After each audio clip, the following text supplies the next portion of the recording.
자, 그러면 우리 이어서 보도록 합시다. 교재 몇 페이지냐면 13페이지입니다. 13페이지. 자, 우선은 요구 얘기만 간단하게 하고 오늘은 좀 정리하도록 합시다. 뭐냐면 스펙트럼에 대한 얘기를 잠깐 볼 겁니다.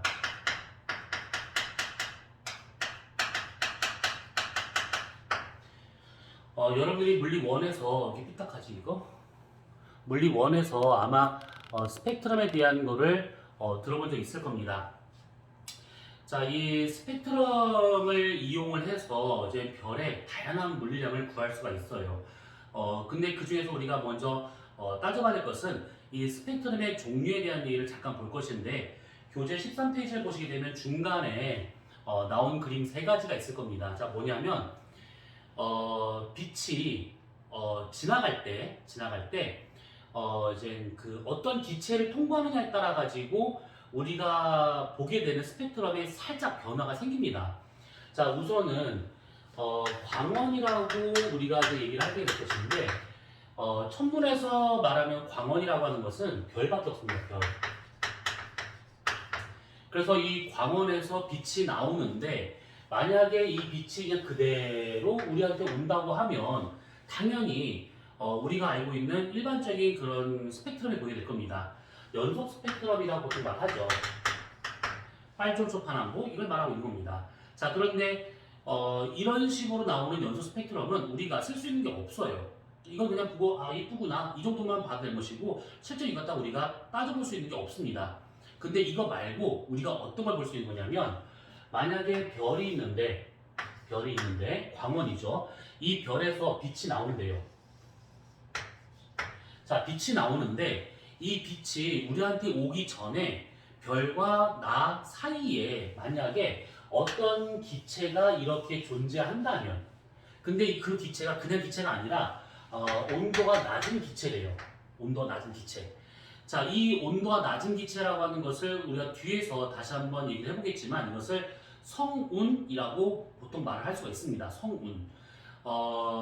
별을 만드는 재료들, 보통 이것을 성간물질 또는 성간기체라고 하는데 그런 성간기체, 성간물질들이 우주에 골고루 퍼져 있습니다. 근데 어떤 이유로 한 곳에 이렇게 뭉쳐버리는 경우가 생겨요. 그렇게 생겨서 구름처럼 보이는 형태를 우리가 성운이라 하는 것들인데, 성운에 대한 얘기는 뒤에서 다시 한번 더 자세히 볼 거니까 우선 이런 게 있다 정도만 알고서 된 겁니다. 자, 그랬을 때 이 빛이 이 저온의 기체를 통과를 한답니다. 그러면 어떤 일이 벌어지느냐? 이 빛이 여기를 통과하는 동안에 이 기체에서 이 빛의 에너지 일부를 흡수할 수가 있을 겁니다. 그러면 얘가 일부를 흡수를 하고 나머지가 우리한테 올 수밖에 없다는 얘기죠. 자, 이게 만약에 이런 저온 기체를 통과해서 우리한테 온다. 그러면 어떤 식으로 보이냐면, 이게 스펙트럼이 쭉 연이어서 보여야 될 스펙트럼이 중간중간에 여기가 이렇게 빠져나간 검은색 줄이 갑니다. 이 검은색 줄을 뭐라 하냐면, 흡수에 의해서 여기에 해당하는 에너지만 쭉 빼먹은 거기 때문에 이것을 흡수선이라고 말을 해요. 흡수선. 자, 이 흡수선이 있다라고 하는 것은 그 기체가 여기 파장에 해당하는 에너지만을 얘가 흡수했기 때문에 여기에 아무것도 나타나지 않는 거라고 생각하시면 되는 겁니다. 이해되셨죠? 그래서 얘와 같은 경우에는 여러분들이 아마 물리 1에서 수소 스펙트럼에 대한 얘기를 공부하면서 아마 본 적 있을 겁니다. 그래서 그 내용이에요. 그래서 이렇게 되고 있는 것들, 우선 한 가지, 그다음 두 번째는 뭐냐면, 이번에는 광원이 필요 없습니다. 광원 필요 없이 이번에는 뭐냐면, 어떤 기체가 있는데 이 기체가 온도가 아주 높아요. 고온의 기체입니다. 고온의 기체예요.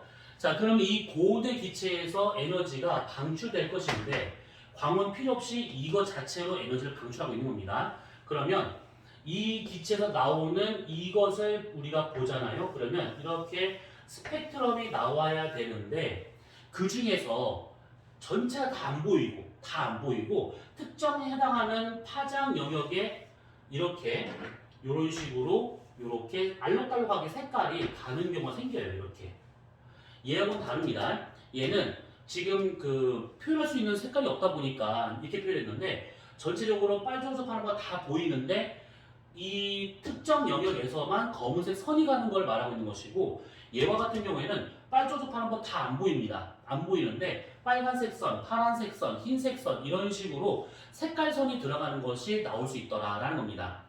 그랬을 때 나오는 이런 색깔선을 뭐라고 그러냐면 이것을 방출선이라고 말을 해요. 방출선. 자, 흡수선과 방출선이라고 하는 것이 있는데 말 그대로 보시면 되는 겁니다.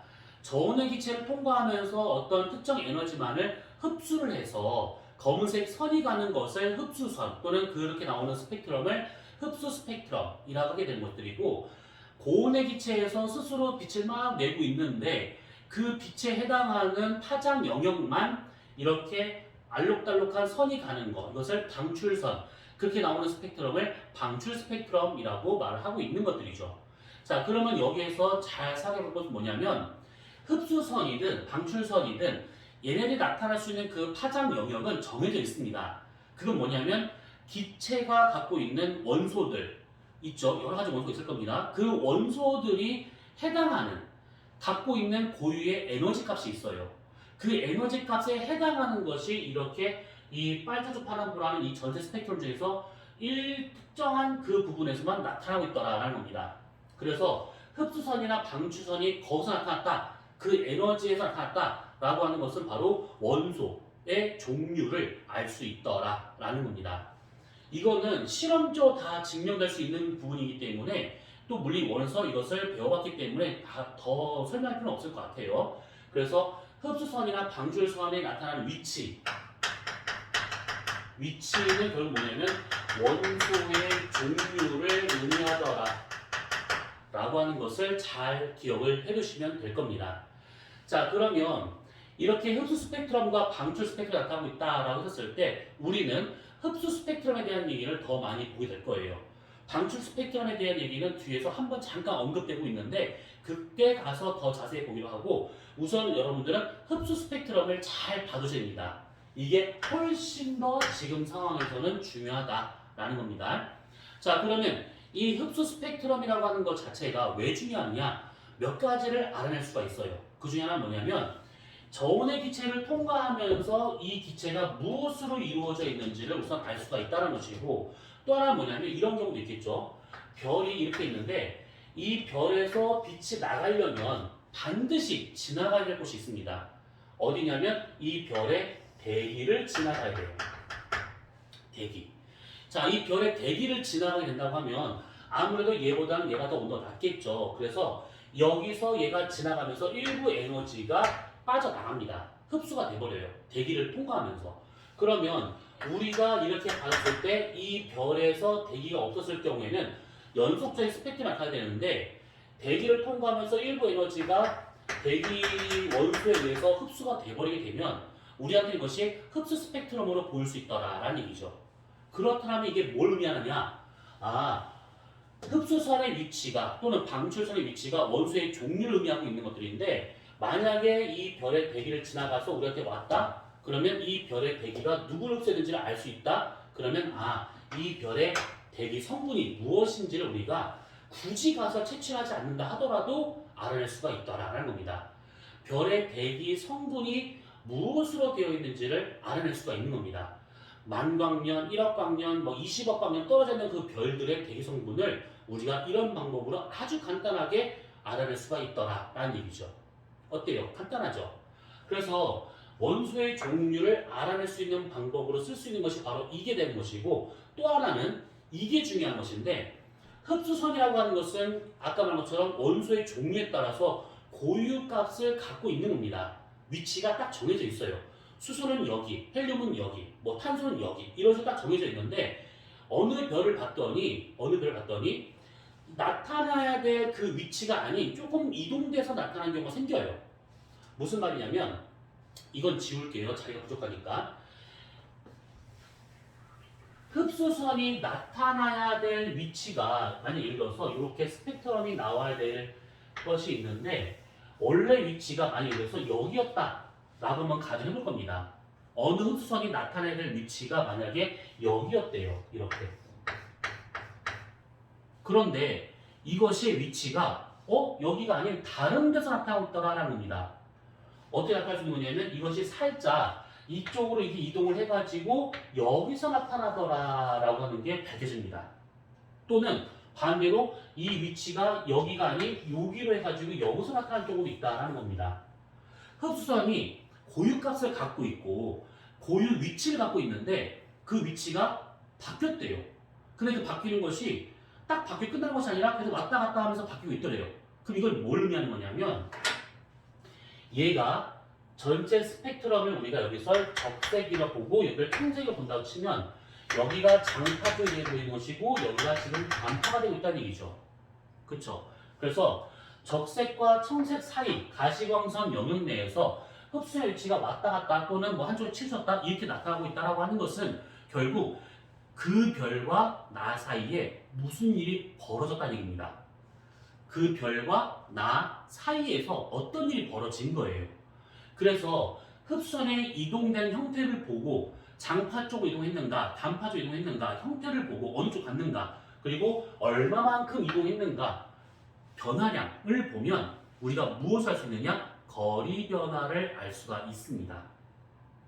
난데없죠. 거리 변화를 알 수가 있어요. 자, 이 거리 변화를 알 수 있다라고 하는 것은 크게 두 가지로 우리가 설명 가능합니다. 얘는 여러분이 한번 들어봤을 것인데 도플러 효과 들어봤죠?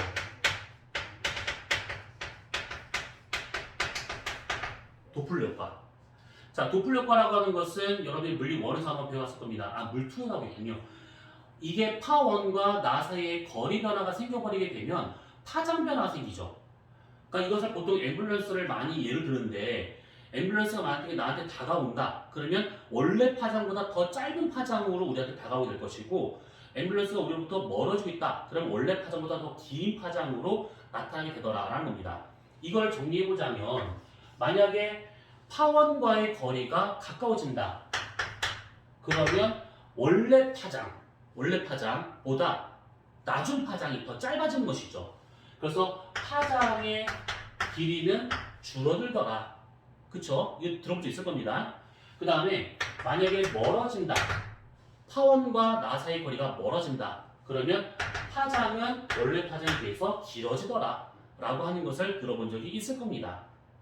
됐죠? 자, 그래서 이렇게 따지는 것이 보통 도플러 효과예요. 근데 이 도플러 효과는 뒤에서 다시 한번 나올 거니까 그때 더 보기로 하고 얘기하고자 하는 것은 이게 아니라 무엇을 보고자 하는 거냐면 시선 속도에 대한 거를 보고자 하는 거예요. 시선 속도. 자, 이거 여러분들 잘 배우셔야 됩니다.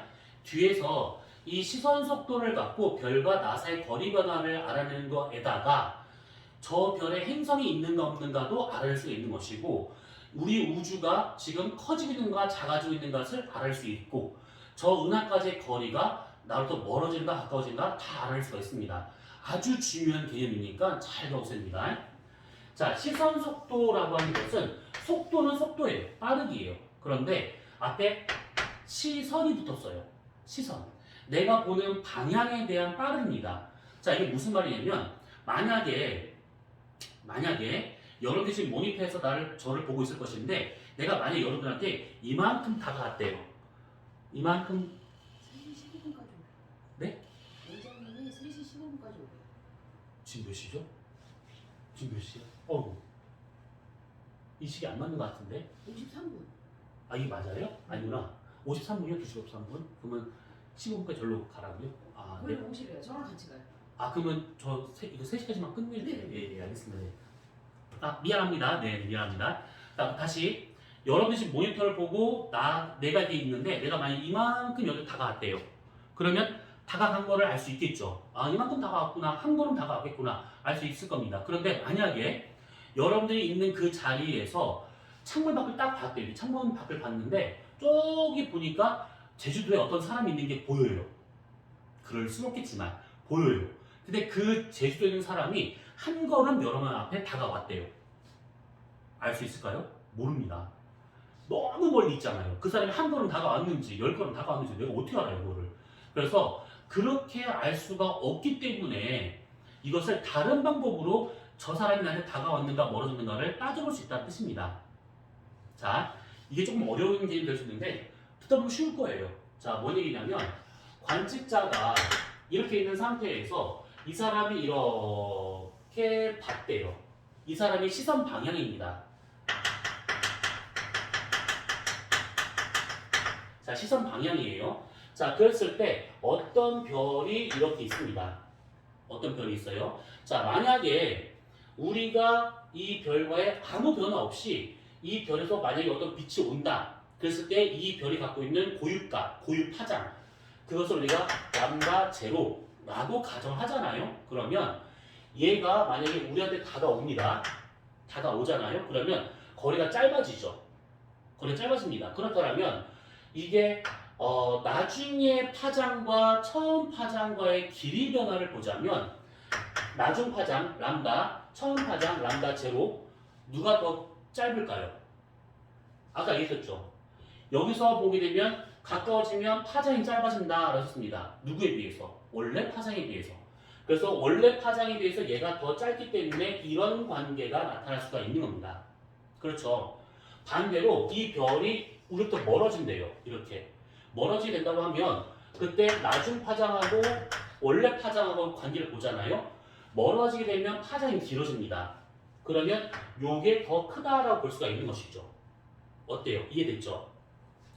자, 이렇게 내가 보고 있는 그 방향에 대해서 얘가 다가오는가 멀어지는가는 파장 변화량을 보고 알아낼 수가 있는 것인데 그때 그 파장 변화량을 우리가 어떻게 알아낼 수 있는 것이냐? 바로 이 흡수선이 얼마만큼 이동했는가, 흡수선이 얼마만큼 이동했는가 이거를 보고 알아낼 수 있다는 얘기입니다. 왜냐하면 적색부터 청색까지 얘가 파장별로 흡수선의 위치가 이만큼 바뀌었다는 것은 원래 파장에서 나중 파장으로 갔다. 원래 파장에서 나중 파장으로 변화가 됐다. 이렇게 얘기할 수 있는 거기 때문에 흡수선의 위치 변화를 보고 얘가 다가오는구나 멀어지는구나 이걸 알 수가 있더라라는 얘기입니다. 됐죠? 그랬었을 때 장파 쪽으로 이동하는 경우를 뭐라고 그러냐면 적색 쪽으로 편향돼서 이동을 했다라고 해가지고 이렇게 장파 쪽으로 가는 것을 적색 쪽으로 편향돼서 이동을 했다. 적색편이라고 말하고 있는 것이고요. 얘처럼 단파 쪽으로 가고 있다라고 하는 것은 청색 쪽으로 이동하고 있기 때문에 청색편이라는 말을 쓰는 겁니다. 청색편이가 되었다, 적색편이가 되었다 라고 하는 것은 결국 다가오는가 멀어지는가 이것을 알 수가 있더라라는 얘기죠. 저게 만약에 파장 변화이 되게 크대요. 그러니까 원래 파장은 여기인데 나중 파장이 이만큼까지 갔대요. 이것보다 더 멀리 갔대요. 그러면 그만큼 더 빠르게 멀어졌다라고 볼 수 있는 것이죠. 그렇게 파장 변화량을 갖고 우리가 알아낼 수 있더라라는 겁니다. 자, 그랬을 때 공식 나갑니다. 공식 잘 정리해두세요.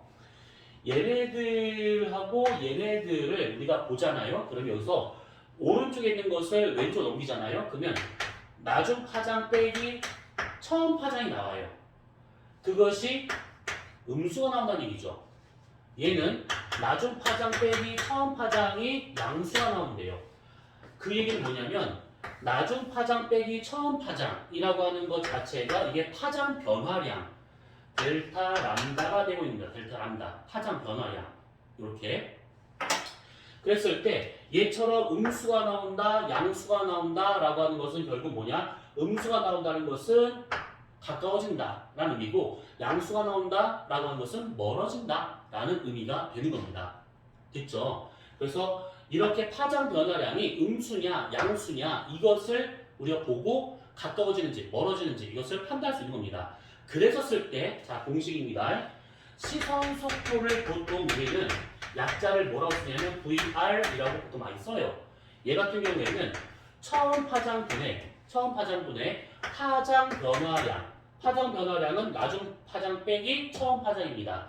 곱하기 빛이죠. 빛. 다. 우리 지금 빛만 얘기하는 중이죠. 광속을 하게 되면 얘가 얼마만큼 빠르게 우리한테 접근하는지 후퇴하는지 이것을 따져볼 수가 있다라는 겁니다. 자, 시선 속도에 대한 얘기를 지금 이렇게 정리를 했는데 이 얘기는 계속 나올 겁니다. 시선 속도에 대한 얘기는 계속 나올 거예요. 계속. 그러니까 이거 잘 기억을 해두셔야 됩니다. 시선 속도를 구하는 방법 원래 파장분의 파장 변화량 곱하기 광속을 하게 되면 그 별이 나한테 얼마만큼 빠르게 접근하고 후퇴하는지를 알아낼 수가 있더라라는 겁니다. 제주도에 서 있는 사람이 한 걸음 나한테 다가왔는지, 10걸음 다가왔는지 몰라요. 하지만 그 사람이 만약에 손전등을 들고 나한테 다가오거나 아니면 뭐 10발자국, 뭐 100발자국 더 다가왔다? 그럼 우리는 그 사람이 얼마만큼 다가왔는지를 알 수 있다는 겁니다. 물론 눈으로는 확인이 안 되겠죠. 이 흡수선의 변화를 보고 알아낼 수가 있는 겁니다. 그래서 우주에서는 기본적으로 이런 것들을 알고 있어야 저 별까지의 거리 변화 이런 것들을 다 알아낼 수가 있는 것입니다. 자, 그래서 우선은 오늘 한 것들이 몇 가지가 있는데 제일 처음 했던 흑체 복사, 그 다음에 표면 온도에 대한 얘기, 그 다음에 시선 속도에 대한 얘기 세 가지가 있습니다. 세 가지. 그래서 흑체 복사는 우선 가장 기본이 되고 있으니까 그거는 잘 기억해 두시고 표면 온도와 같은 경우에는 색지수하고 분광형 두 가지를 구분할 수 있는데 분광형의 오비어 파인걸 키스미 이거 까먹으면 안 됩니다. 그거랑 그 다음에 색지수에서는 다른 거 다 모른다, 이해 안 된다 그럼 다 집어치우고 색지수 값이 작을수록 고온의 별이고 색지수 값이 클수록 저온의 별이다. 이거는 꼭 기억하셔야 되는 겁니다. 특히 색지수가 0인 경우 그 말은 흰색, 그 다음에 표면도가 1000켈빈, 그 다음에 분광형은 A형 이런 것도 다 똑같은 말이다라고 하는 거 앞서 다 정리했던 것들이죠. 그 다음에 마지막으로 시험속도에 대한 얘기 있는데 이거 자체가 지금 만약에 이해가 안 가면 나중에 다시 한번 또 나올 겁니다. 그러니까 우선 이걸 이해하지 말고 이 공식을 외워두시면 되는 겁니다. 아시겠죠? 자, 그러면 바로 또 제가 수업이 있어서 오늘 여기까지만 하기로 하고요. 우리는 다음 주에 현강호를 보든 아니면 인강호를 보든 다시 한번 보도록 합시다. 그리고 특히 오늘 첫 수업 들으신 학생들 조금 어려울 수도 있었을 것 같습니다. 근데 어렵다라기보다는 처음 듣는 내용이기 때문에 낯설어서 그런 거예요. 그러니까 너무 긴장할 필요 없이 외워두라고 하는 것만 잘 외워두고 일부 우리가 문제를 풀면서 다시 한번 볼 거니까 지금은 너무 긴장할 필요 없이 너무 어려운 거 아니에요? 하나 못 알아듣겠어요. 하지 마시고 한 번 더 들으면 금방 이해가 되실 겁니다. 자, 오늘 여기까지 하기로 하고요. 우리는 다음 주에 다시 보도록 합시다. 안녕.